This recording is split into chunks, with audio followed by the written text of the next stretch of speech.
टोकरी लेके कहाँ जा रही हो? सामान लेने। क्या तुमको पता है कि प्लास्टिक की टोकरी हमारे पर्यावरण के लिए कितना नुकसानदायक है? नहीं, हमको नहीं पता। तो तुम भी बता दो।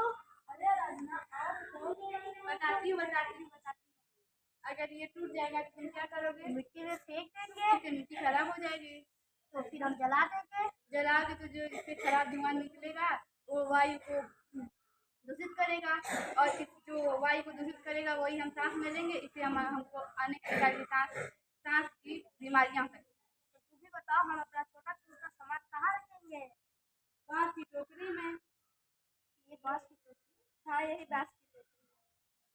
देखो, ये सुंदर है, जिस तरह चाहोगे वैसे मिल सकता है। छोटा बड़ा जिस तरह चाहोगे वैसे मिल सकता है। और आगे के लिए मेरे साथ चलो, सर के पास चलो। सर चलो, सर हम देखो, टोकरी तो दोनों है, उसमें भी तुम सामान रखते हो, प्लास्टिक की भी टोकरी में, इसमें भी सामान रखते हो, लेकिन दोनों में फर्क है।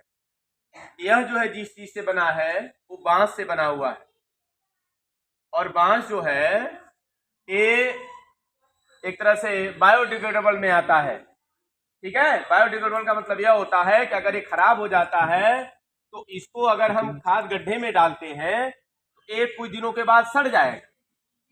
सड़ करके क्या बन जाएगा? खाद बन जाएगा।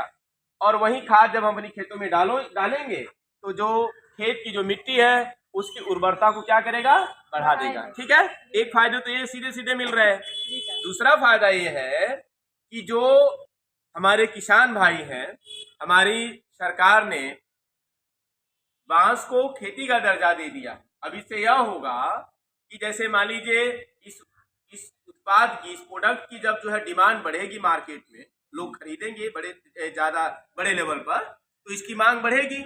जब मांग बढ़ेगी तो हमें कच्चे माल की जरूरत पड़ेगी। वो कच्चा माल क्या है? बांस है। तो किसान जो है बड़े लेवल पर बांस की खेती शुरू कर देंगे। इससे क्या होगा कि उनकी उत्पादकता बढ़ेगी खेत में।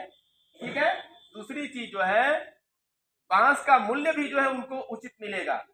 ठीक है, जैसे क्या होता है कि हम लोग देखते हैं कि बड़े बड़े जो ठेकेदार आते हैं, ट्रालियों पे जो है यहाँ से बांस भर करके दूसरे जगह ले जाते हैं। इससे क्या होता है कि हम अपने ही वहाँ जो रॉ मटेरियल है उससे हम जो है प्रोडक्ट नहीं बना पाते हैं, और जिसे जो है उचित मूल्य नहीं मिल पाता है। ये तो किसानों को फायदा हो गया। दूसरी चीज, जब इसकी डिमांड बढ़ेगी मार्केट में तो रोजगार के अवसर सृजन होंगे। जो भी इसके जानकार लोग हैं, जिनके अंदर इसकी दक्षता है, कौशल है, जो बांस से ये टोकरी हो गया, फूलदान हो गया, पेनकेस हो गया, ठीक है, वो बनाना वो आता है, तो क्या करेंगे? वो इससे जुड़ेंगे, उनका इनकम बढ़ेगा, और उनका इनकम बढ़ेगा, और जब उनका